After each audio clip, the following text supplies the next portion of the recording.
Chinese President Xi Jinping has promised that the country will inspire and protect entrepreneurship and encourage more entities to make innovations and start businesses. As startups boom in China, shared offices and co-working spaces have sprung up. How should we view the rising tide of entrepreneurship and innovation in China? In what way are these forces reshaping the Chinese economy? To discuss these issues and more, I'm happy to be joined in the studio by Dr. Mao Da-Qing, founder and chairman of Your Work, one of China's biggest office-sharing ventures. That's our topic. This is Dialogue. I'm Yang Rui. A new era, a strong voice. At the opening of the 19th National Congress of the CPC, General Secretary Xi Jinping said China's development has entered a new era.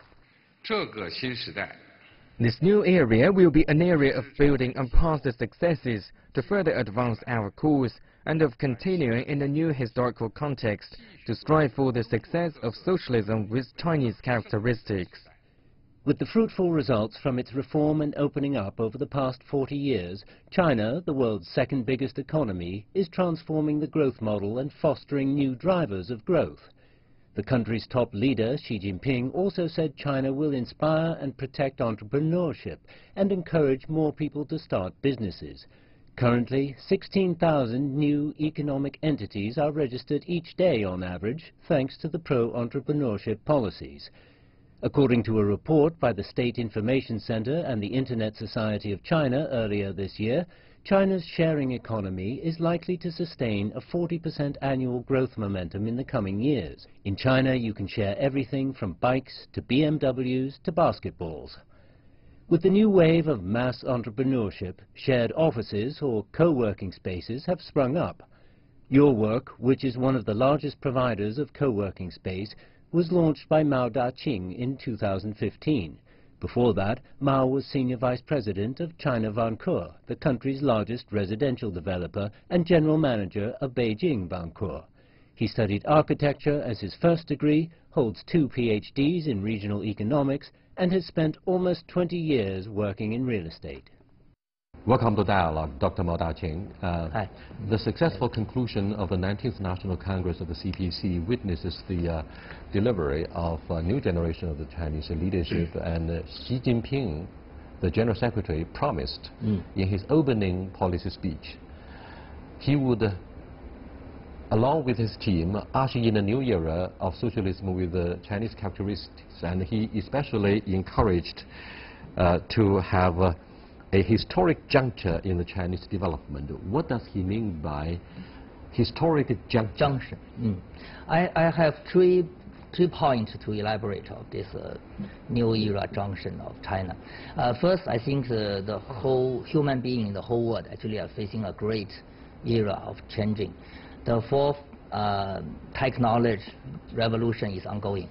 And China actually is trying to take important part and to catch the great opportunity to have the chance to make the nation rejuvenate.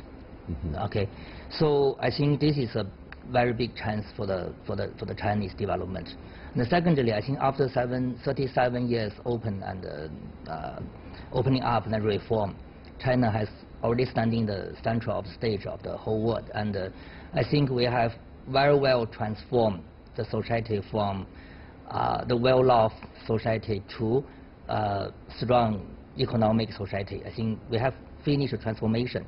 So after the transformation finish, I think after, as what Xi Jinping mentioned in his speech, the principal contradiction facing Chinese society has evolved to be the one between unbalanced and inaccurate development and the people's ever-going needs for the better life. I think this is the second point of that. Third point, I think the generation has been changed. I mean, as a post-90s going to be the mainstream people in the in the economic development and the economic contribution.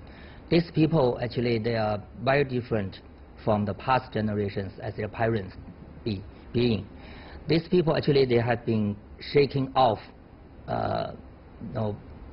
poverty and shaking off of material shortage, and they are more focused on the doing things to realize their dream and the things they really feel have value to their life. So these people actually, when they become the key people of contribution in the society, they will reform a lot of things, for the development of China. You have been one of the most famous and successful entrepreneurs in the new era. As you said earlier, you have been working with the young generation who were born in the post-1980s and 90s who show great interest in innovation. So what does entrepreneurship here mean in this broad context? In September, CPC and the State Council has released a new guideline to on the encouraging the entrepreneurship and to create the favorite environment for protecting the so-called entrepreneurship and the entrepreneurship expected to give a boost to China this innovation-driven development. I think this is a very important signal and a very important document. And I think this is the first time they use such kind of important format to issue a document to mention very seriously about to protect entrepreneurship. I think. But what does entrepreneurship actually mean for you personally? You have been a very good role example. Entrepreneurship, I think, you have always have the spirit of creativity and innovation, and you have always think about to use your platform or your enterprise to generate value for the people's well-being and to the well-being of the society. I think this is contribute always generated by the enterprise. I think it's a very important part. And for a long time, I think the image of the private entrepreneurs has been subtle in the public, and they were also labeled a different way, in the past of times. But I think this is the first time I think the enterprise entrepreneurship becomes such an important driven power for the China, reform and the, innovation driven society. You mean it's not only just a catchphrase in our vocabulary, but serves as a driving force, behind the development of the knowledge-based economy. The Chinese authorities have also emphasized strengthening supply side structural reform, cutting low-end supply while increasing high-end supply. Is that an important part of what we call the service industry, which still remains pretty low compared with even the Indian economy? Yeah, last time you see, in the past 30 years, we always think about the economic driven is by the investment. So a lot of things actually, a lot of GDP is generated by investment, but nobody actually think about the quality of product, and nobody think about the quality of service to generate value, to use this value, to have a sustainable contribution to the economics. I think this is something we are lacking of a lot of power to make the economics going on sustainability. But I think after the angle has been changed, I think the private-owned enterprise and a lot of new companies actually they would like to contribute and involve themselves into the the service value and the new product value. I mean there's a lot of so-called new craftsman spirit will be generated out. I think this is a very good signal to the society, to the whole country. You see, public opinions are seriously divided between conservatives, namely those who support the government macroeconomic policies, and those liberals who are so critical of the industrial policies of the government at different levels. Now, taking Professor Zhang Weiying from Peking University as an example, he's always been very critical and skeptical about the macro guidance policies by the central government and authorities at different levels locally. What do you think of the importance of having a central government? Because in the West, policy, in the West, government intervention is always rejected, citing market as the key player in regulating and allocating the resources in shaping the economic development. So what do you think of the public debate here? I think the government industrial policy is somehow still important, but I take some of the new economic example to explain for that. You see, like the bicycle sharing. This is a new model of sharing economics. All these kind of things, when they come out, actually is I would say it's a non-permit innovation and a non-permit new economic model. So government policy and government industrial policy is always behind, always lacking a lot of behind of the new model generated.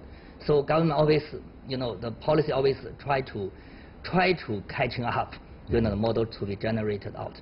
But the industrial policy is always important when the model to be more mature. So the policy has to lead the industry going to a more right way, to service people, to have a long period stable going up. So the policy is still important, but the policy, the way to generate the new policy, I think has to be changed. I think this is quite important. Yeah. Then what's the chance for the startup companies to survive the fierce market competitions? A lot of those young university graduates really wish to be successful overnight, and their passion should be encouraged by the industrial policies. You've been doing this for a number of years, and your work is a very good example. But what about the young students prepared to suffer setbacks? I mean, in the Silicon Valley of the United States, setbacks could be a valuable asset to ensure your success. But in China, what can you tell us about the mentality of young people who really want to be entrepreneurs, and inspired, of course, by entrepreneurship itself? We have closely monitoring a lot of young entrepreneurs with the companies as well. We have like 3,000 more companies working on our platform. Every day I'm talking with them, actually. I will always say the young generation, the young people is always the manpower and the man resources of innovation and creativity. But they definitely have a lot of shortage naturally.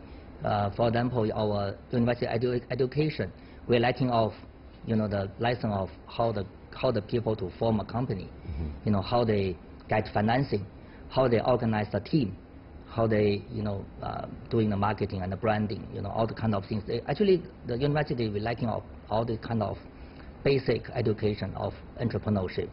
So, but anyway, we can't because of these kind of things to diss these people's value and to say they. But these young guys are burning money. And what do you think of the venture capital, the angels like Bob Xi Jinping, who's a Zhen Fund, have been very supportive of the innovation by young people and the university students? Are investors prepared for the devastating and expensive setbacks of the young people? Can they burn money? I think in the past 5 years, China has a lot of VC group, angel group, growing up. I think these groups actually give a lot of help and give our license to the young entrepreneurs. I think this environment building up has already give a lot of help and the support to the young people to quickly grow up. Definitely, I think the failure rate is still very high. Normally, we say it's 99%. 99%? Even more than that. Well, a startup company almost means a suicide. Even more than that. But I always have a point. You look at the year 2000, the bubble of internet. There's a lot of company closed down, and a lot of company fail. A lot of people fail. But after that, this contribute a lot of talent in the internet and the related field. With all BAT are the survivors of the with winter all these of people, internet. with all the talent, with all this failure experience, there's no BAT, there's no such kind of great internet company to grow up. I think so. All the failure is also is a great value, to the future success. So So we should be very naturally looking at even the fail and the bubble and all the kind of things. But definitely we are trying to make people don't fail, to make the young people try to make them success. We have a lot of cases come across to our platform. We look at these young people when they face to the difficult time, when maybe they face to something like they have no way to go, and sometimes the VC behind, the investors behind will help them to turn to some other directions, maybe to make them to merge with some people else. I think this is all the great help to the young people. So we can't just so simply say, these people, the company definitely going to die. I would say yes. Some maybe it's a died, but it's not the end. In a way, you are the godfather and spiritual leader for the young generation of the innovators. I mean, the startup companies. We are the nurse to them. We're not godfather, we're the nurse. Midwives. Yeah. But you see, always I say died, never be end. Maybe this company died, but they will create another new things come out. So this is very very normal. It happens every day. Yeah. This is a life cycle. You're watching Dialogue with Dr. Mao Da-Qing. We are discussing the issue of innovation, which is indeed a major driving force behind the sustainability of the Chinese economy, and particularly the next round of urbanization. And for that, China still possesses a vast potential to enjoy GDP growth rate of up to 6.7 or 8. That's, of course, a pretty rosy picture lying ahead. We'll be back in a short while. Stay with us, please.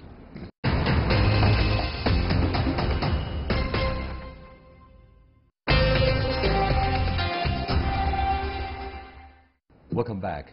Da-Qing, what do you think of the idea, the novel idea of a sharing economy or shared economy? Look at the shared bicycles, whatever that could be shared would be described as the engine or the powerhouse for the sustainable development.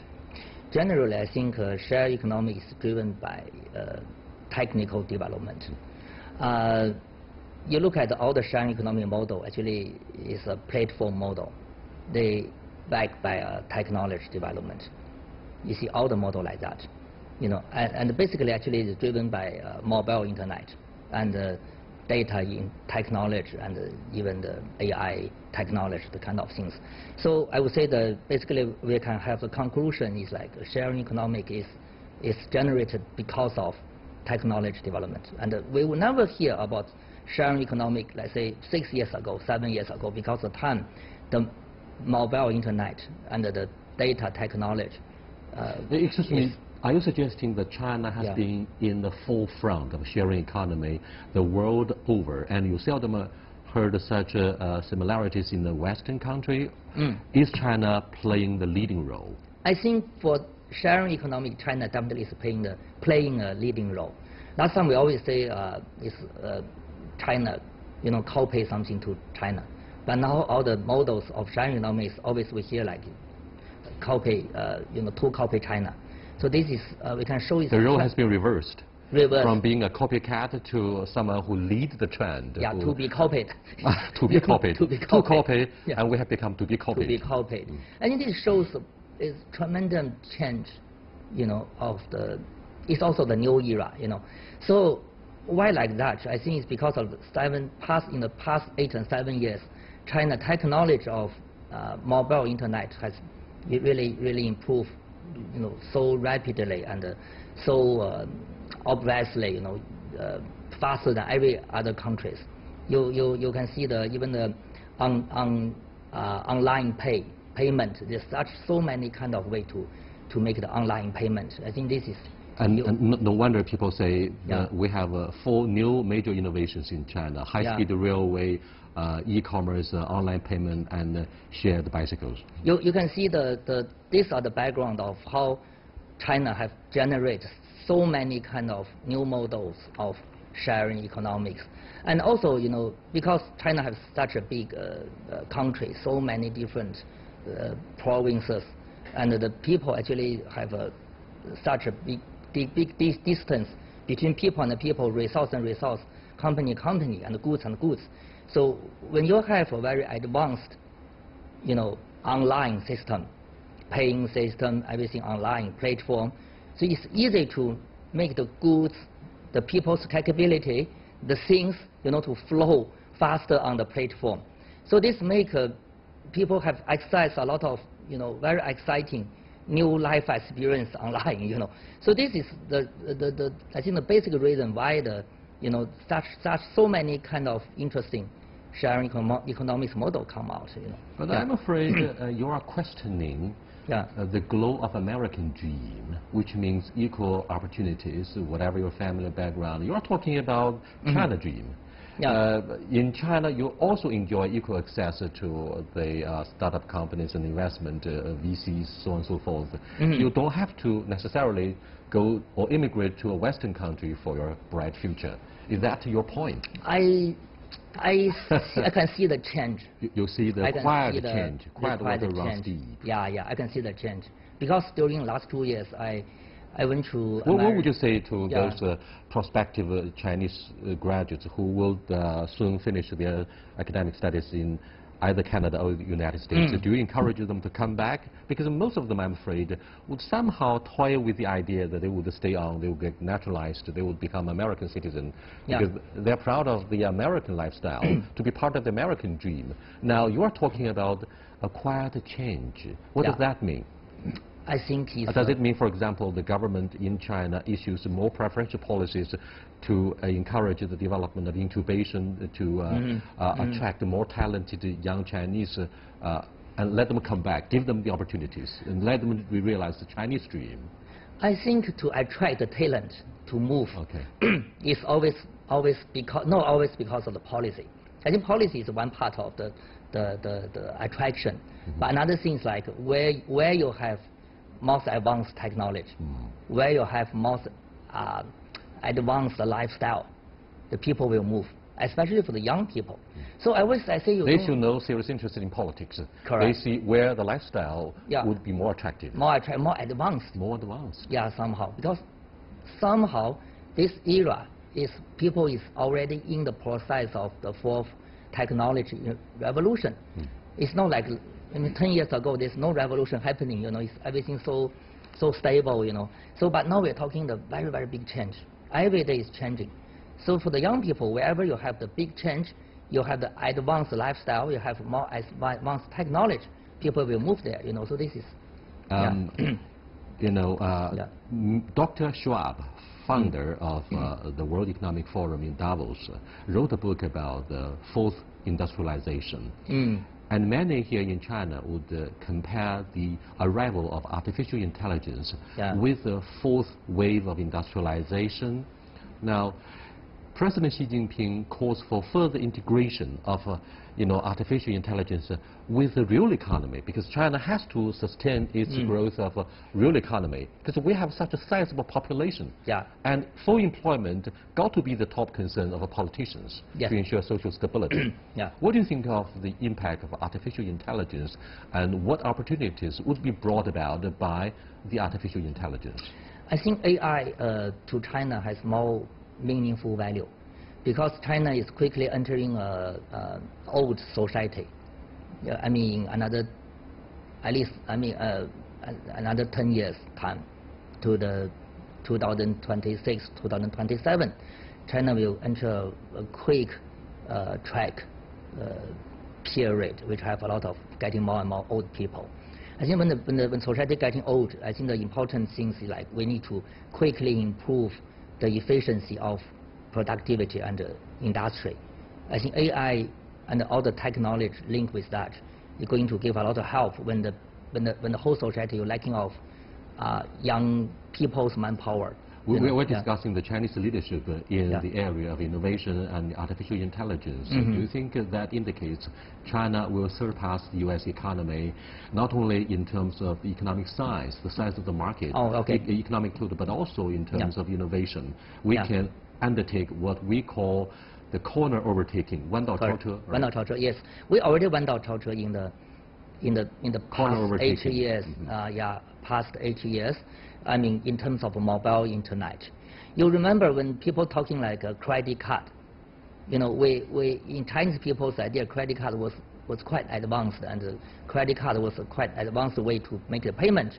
But we now use WeChat. But now you go to Western countries, still using a lot of credit card, but we already forget about credit card, even no card in the pocket, you know. So this is what happened in the Wandao culture.